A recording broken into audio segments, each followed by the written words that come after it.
Okay, my name is Ekta Madhwani and I'm from Rajasthan, Jhalra.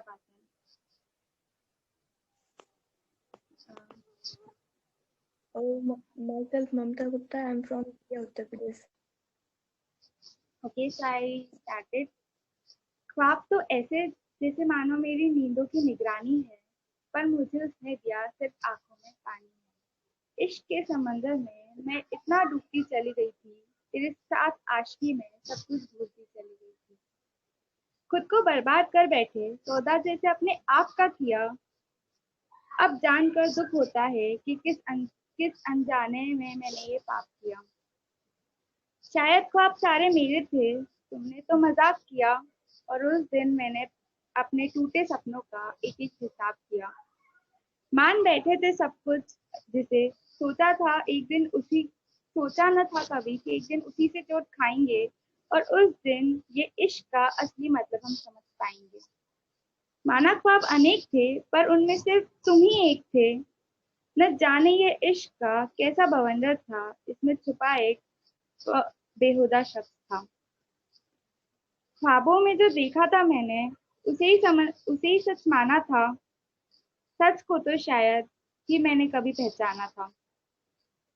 सब कुछ मटमेला सा समंदर था, जिसे सही गलत में कुछ भी ना अंतर था। बूझ न पाए कि ये जाए किधर, कुछ ना बूझ न पाए कि जाए किधर, ऐसा साजिशों से भरा बवंडर था। पर ख्वाब तो ख्वाब होता है। अगले दिन फिर सुबह का सवेरा था। Thank you. चलो, ख्वाबों की बात होती है तो किसी बड़े शायर ने कहा है कि जिंदगी ख्वाब है, और ख्वाब भी ऐसे ही कि मियाँ सोचते रहिए कि इस ख्वाब की ताबीर क्या है। तो मेरी कविता का भी शीर्षक ख्वाब ही है। चलिए शुरू करते हैं कि एक रात एक ख्वाब देखा था। बड़ा घर, बड़ी गाड़ी, कंधों पे सितारे, या छोटी गाड़ी पर कोई नीली बत्ती नहीं थी। हाँ, लड़खड़ाती आवाज में कुछ कहने को बेताब एक धुंधली सी काली छाया जरूर थी। वो मुझे मोहब्बत के किस्से बता रही थी, इश्क की कुछ कहानियां सुना रही थी। मैं सवालों से घिरी जरूर थी, मगर विषय पसंदीदा था। सुबह ने आवाज किए चुपचाप सुन रही थी। अचानक एक आवाज हुई, वो सहम गई। मैं बेबाक ताक रही थी उससे, और वो झट से इश्क से पलट गई, मानो कोई उससे भी बड़ी परछाई वहां खड़ी हो, जो जो उसकी अम्मी या उसकी बहन बड़ी हो।